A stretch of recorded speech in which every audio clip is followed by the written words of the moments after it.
కొందరికి గోళ్లపైన తెల్లని మచ్చలు రావటం గమనించారా?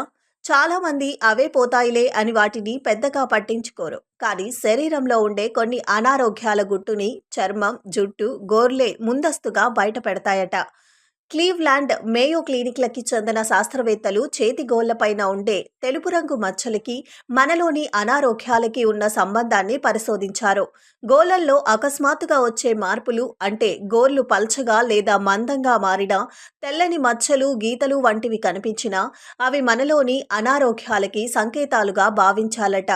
గోళ్లు పలచగా మారి నిలువు గీతలు స్పష్టంగా ఉంటే అది హార్మోన్ల అసమతుల్యతకి, హైపోథైరాయిడిజంకి గుర్తట.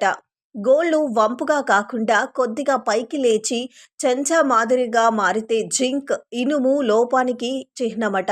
అదే గోర్లపైన అడ్డగీతలు ఏర్పడితే అవి ఇన్ఫెక్షన్లకి, మధుమేహానికి సంబంధించిన సూచన కావచ్చట.